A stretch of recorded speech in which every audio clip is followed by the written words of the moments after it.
Margaret, I need you to look at me. We flagged these last 2 transfers. We called the house. We left messages. But because you authorized these personally, and because they've already cleared the international gateway, the money is gone. That was the sound of 40 years of discipline vanishing in a 40-second conversation. $210,000. It wasn't a market crash. It wasn't a bad investment. It was a masterpiece of human psychology. How does a high-level executive, a woman who spent 3 decades managing the pension plans of thousands, end up in a glass office, losing everything to a ghost? We are going to deconstruct the digital courtyard and show you exactly how the smartest person in the room can be made the most vulnerable. This is Margaret's story. Margaret represents a pattern we see all too often, a composite of the thousands of professionals targeted every year.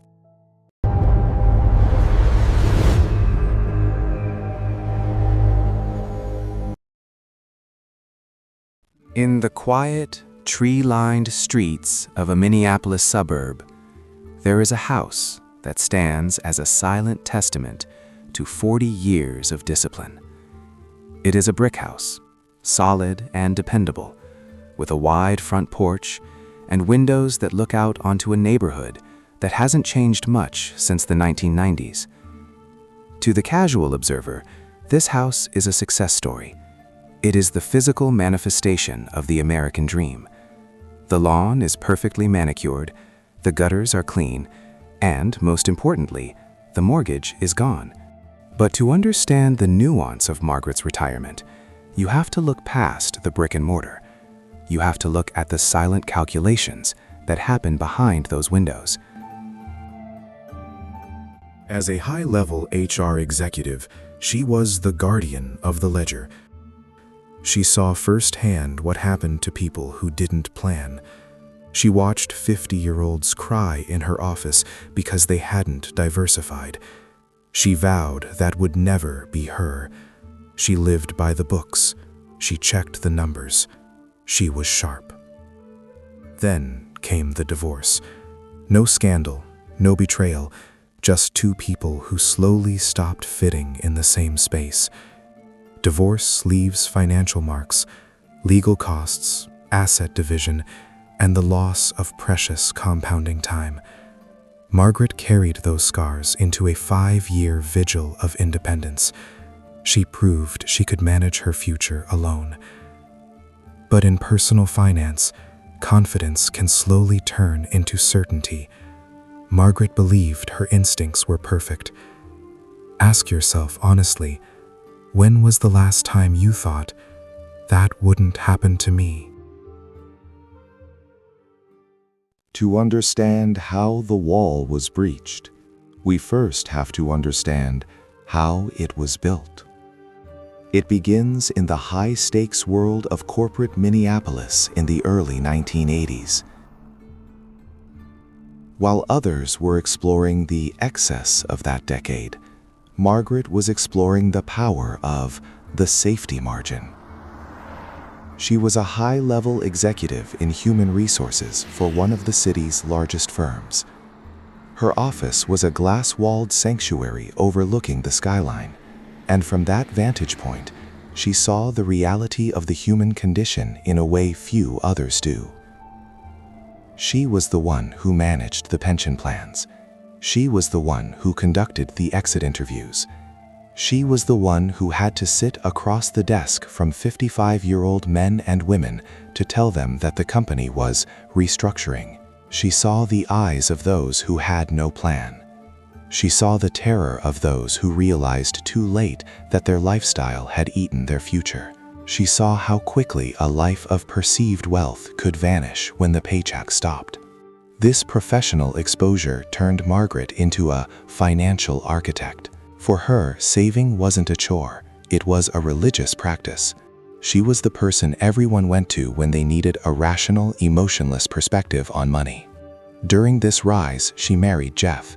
He was a consultant, confident, experienced, and a few years older. They were a power couple of the spreadsheet era. They didn't just save, they optimized. For 20 years, the marriage was the ultimate joint venture. They raised Jesse and Maria with the same values: respect the dollar, and the dollar will protect you. But life, as Margaret would eventually learn, is not a spreadsheet. Two people who had spent so much time building a joint estate that they forgot to build a joint life. Even a peaceful divorce is a financial earthquake. For Margaret, it meant the loss of the economy of scale. It meant paying for a life for one on a budget that was designed for two. It meant the sudden, violent halt of the compounding time she had relied on for her golden years. Most people would have panicked. Margaret didn't. She viewed it as a new project. For the next 5 years, she lived in a state of financial vigilance. She stayed single. She proved to herself, and perhaps to the ghost of her marriage, that she could manage her future on her own terms. She saved with a ferocity that bordered on obsession. This was her strength, but in the nuanced world of later life finance, strength can be a blind spot. Margaret believed her 3 decades in corporate leadership had made her scam-proof. She believed she could see through anyone. Ask yourself this: when you have spent your whole life being the smartest person in the room, do you still know how to listen to your gut? Or does your logic become the very thing that betrays you? Retirement is often marketed as a time of constant motion. We see images of retirees hiking mountains, traveling to distant shores, or surrounded by a chaotic, joyful swarm of grandchildren. But for Margaret, and for many in her position, the reality was much quieter. Margaret wasn't lonely in the traditional sense. She had her bridge club, she had her volunteer work at the local library, she had Sunday calls with Jesse and Maria. But she missed the nuance of a peer-to-peer conversation. She missed being Margaret the executive, the woman whose opinion carried weight, whose intellect was challenged, and whose presence was noted. This is the visibility gap, and it is exactly where the shift began. It started on a Tuesday morning in late November. The first snow of the season was dusting the oak trees outside her window. Margaret was sitting at her kitchen island, scrolling through a popular social media platform she used to keep track of her children's photos. She had posted a picture of her indoor orchid collection, a hobby she had mastered with the same precision she once applied to human resources. A simple notification appeared, a like followed by a comment. The resilience of a Cattleya orchid always reminds me that beauty requires a specific kind of patience. You've clearly mastered the climate control in that room. The comment wasn't a bot. It wasn't a generic compliment. It was specific. It was intellectual. It was professional. Margaret clicked on the profile. The man's name was Alan. His digital presence was carefully constructed to mirror her own values. There were photos of him at construction sites in Southeast Asia, wearing a hard hat, looking over blueprints, his hair a distinguished silver. There were photos of him hiking in the Alps and reading in a well-stocked library. He looked like a man who understood the safe margin. He looked like a peer. Margaret replied, and the digital courtyard was established. For the first month, the conversation was strictly academic. They discussed the complexities of international engineering, the challenges of working in developing nations, and the quiet joys of retirement. Alan didn't ask her personal questions. Instead, he shared his own life. He spoke about the loss of his wife to cancer 5 years prior, the same year Margaret had finalized her divorce. He spoke about the empty chair at the dinner table. He was using a psychological technique known as reciprocal disclosure. By sharing his vulnerabilities first, he created an invisible pressure for Margaret to share hers. After years of being the guardian of her own emotions, Margaret found herself opening up. She spoke about her career in Minneapolis. She spoke about the financial architecture she had built. She spoke about her pride in her children.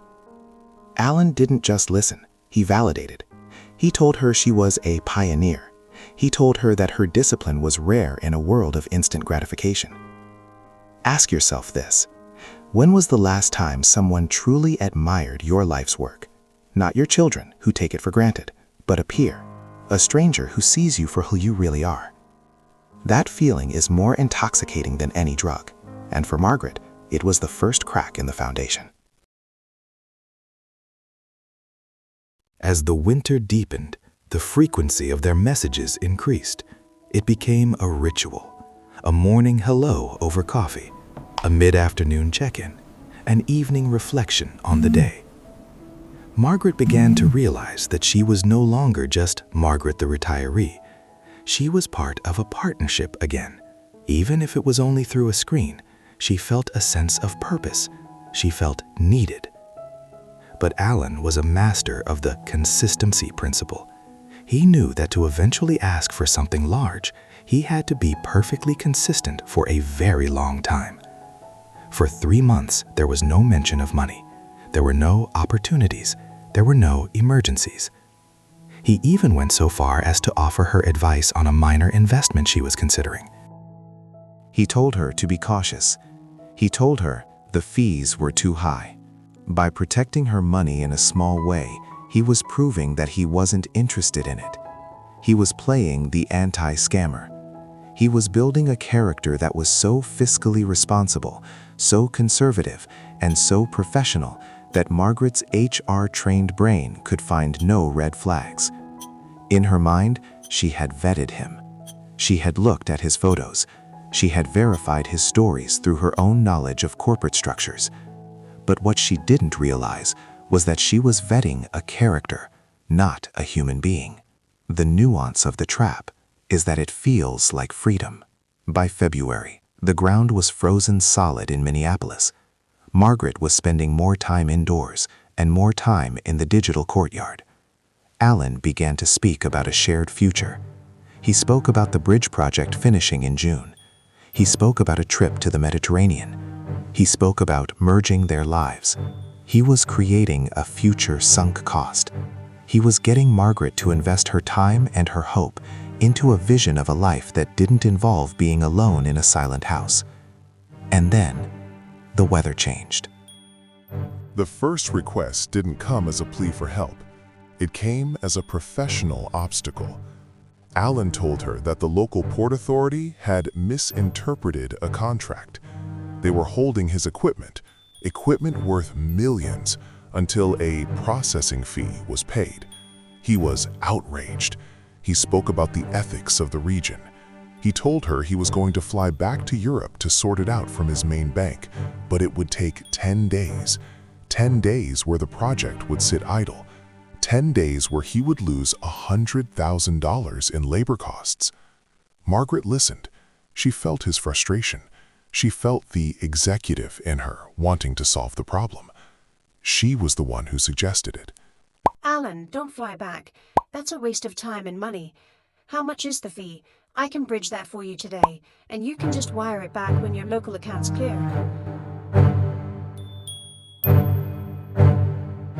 Alan's response was perfect. He was offended.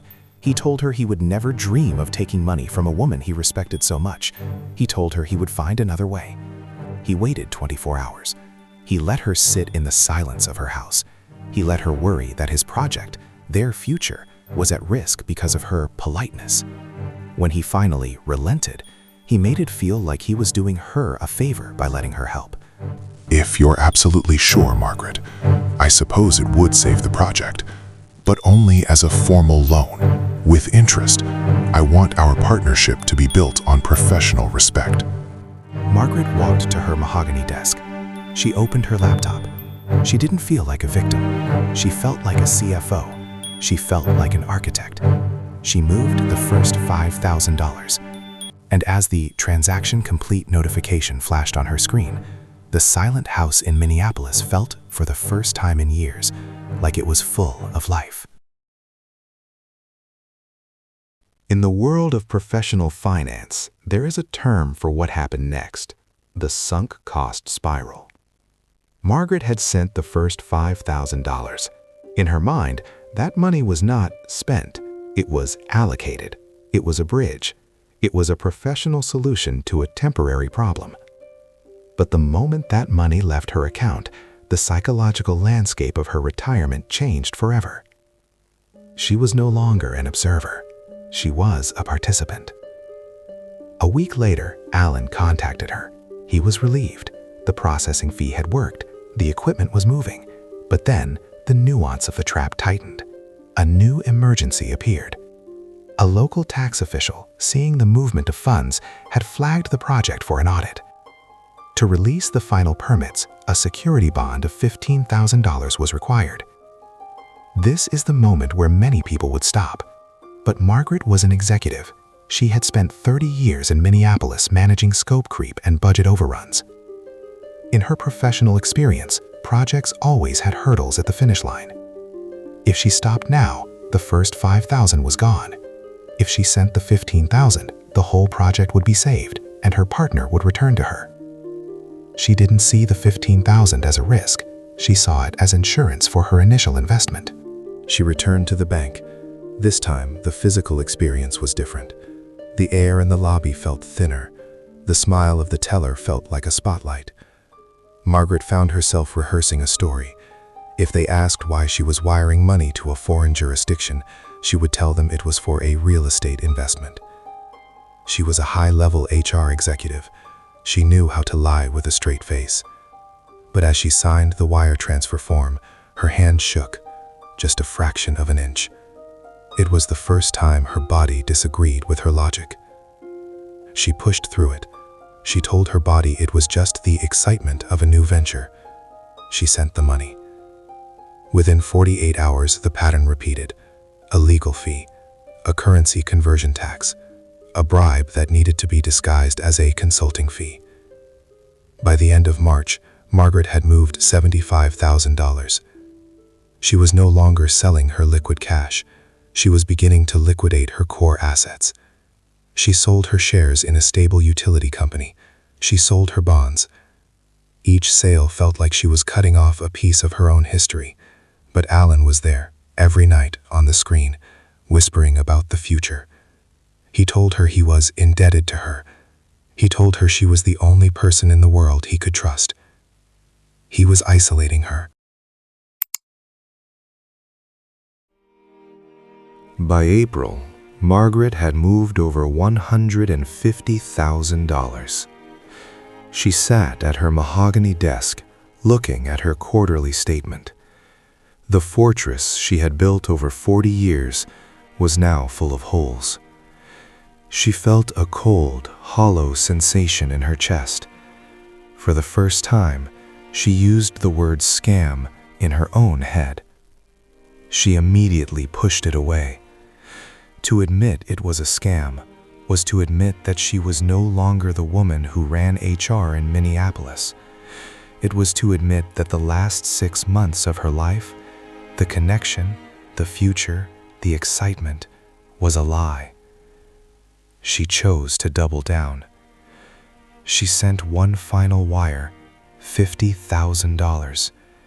It was her lifeboat fund, the money she had set aside for a potential nursing home or medical emergency. "This is the last one, Alan," she wrote. "I have nothing left to give."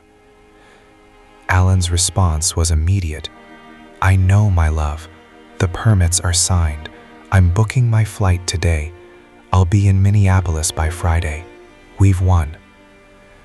Margaret cried. She cried with relief. She cried because she was right all along. She spent the next 3 days cleaning the house. She bought the expensive coffee. She prepared the guest room. She was waiting for her reward. She sat at her kitchen island, staring at her tablet. She kept refreshing the page, hoping for a technical glitch, a server error, anything other than the reality that was staring back at her. Account not found.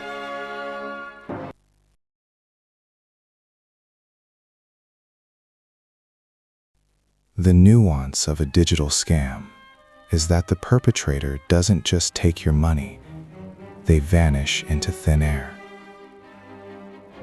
There is no door to kick down. There is no face to confront. There is only the void where a person used to be. Margaret dressed with the same professional precision she had used for 30 years. She put on her best wool coat. She drove to her bank. The lobby was bustling with the morning rush. Young professionals were opening accounts. Families were applying for mortgages. Margaret stood in line, feeling like a ghost. When it was her turn, she didn't speak to the teller. She asked for the manager. In the small glass office, Margaret laid out the truth. She showed the wire receipts. She showed the permissions she had signed. The manager, a man in his early 40s, didn't look at the screen. He looked at Margaret. There was a specific kind of pity in his eyes that made Margaret's blood run cold. "Margaret," he said softly, "we flagged the last 2 transfers. We called you. Do you remember?" Margaret remembered. She remembered lying to him.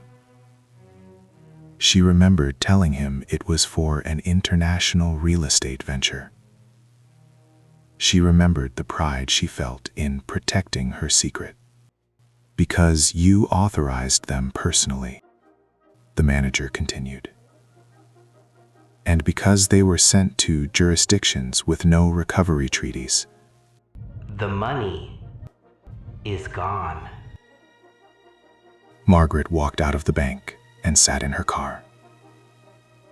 She looked at her hands on the steering wheel. These were the hands of a woman who had managed million-dollar payrolls. These were the hands of a woman who understood the law. She realized then that the scammer hadn't just stolen her savings, he had stolen her identity. He had taken the professional Margaret and replaced her with someone she didn't recognize, a victim. This is the nuance of financial loss in retirement. It isn't just a loss for the individual, it is a loss for the family legacy. The inheritance she wanted to leave for her grandkids, the college funds, the Head Start money, was gone. But worse than the money was the shift in the power dynamic. In one evening, Margaret went from being the financial anchor of the family to being the risk. Her children started talking about her in the third person while she was still in the room. Does she need someone to look at her mail?